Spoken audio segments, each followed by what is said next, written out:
Hello, boys and girls. This is Carl Brooks with IamThereforeIPad.com, and today I'm taking a look at my new iPhone 5. I had the original, or last year's model, the 4S, and perfectly good device. Never broke it. It's fine, but decided to upgrade, and so I went down to the Verizon store this morning and picked up the new iPhone. I work downtown and I decided to forego going to the Apple store and going through all of that and decided to go to Verizon. I was on Sprint with the 4S and had an unlimited plan, yada yada yada, but there's no LTE here in Metro Detroit. So I decided to switch over to Verizon. I was able to take two of my MiFi cards and bundle those with the and share data plan with the new iPhone 5. So able to get to LTE and actually decrease my bill. If I would, and this is my company account.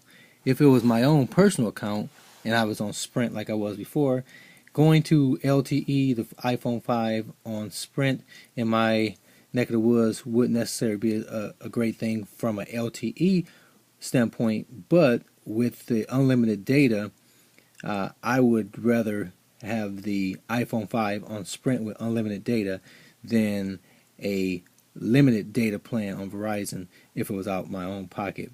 But because I had the ability to save the company money and upgrade my phone, I took that route instead. So here you have my old phone with the new phone, and I mean, I like it. It's definitely much lighter. It's very noticeably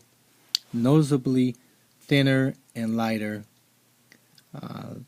The the new Lightning port is, an issue to a degree. I only have one device, one of the old docking boom boxes that I used to use with my iPod Touch. Haven't really used it with my iPhone or my iPad. Obviously, I can't plug the iPad into it, but I've been using Bluetooth for the last year or so. So I love Bluetooth. I have the Jambone Jam Box, the regular size, not the mega super big one they just came out with. But so the docking thing is not that big of a deal. However, it is a deal. I mean, I carry my iPad with me everywhere I go. I have my iPhone, and before I could carry one power brick and one cable, and I could, charge up either device with the same cord, only needing to carry one cable. Now I have to carry two cables. So, you know, is it a big deal? Not that big of a deal, but it is something that you have to consider uh, because you will have to do that. So,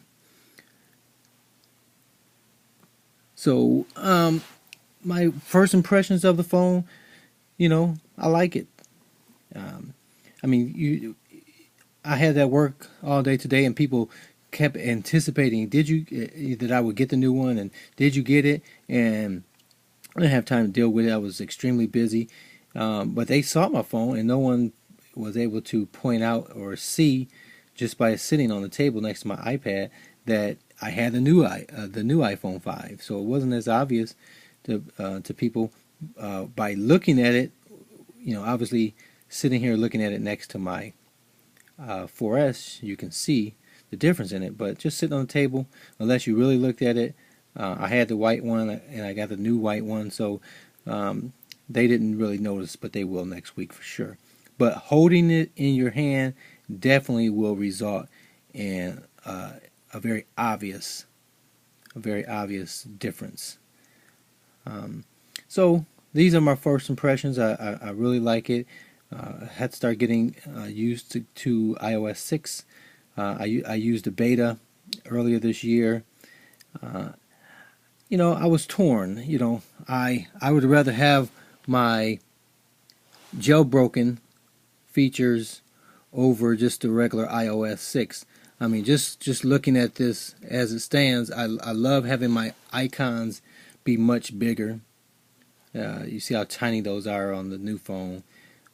You know, simple things like that. Being able to put the icons wherever I want them at on my screen versus just automatically putting them in order as Apple does. You know, I'm not a big fan. So I'll do a comparison, iOS 6 versus 5.0 with jailbreak video soon.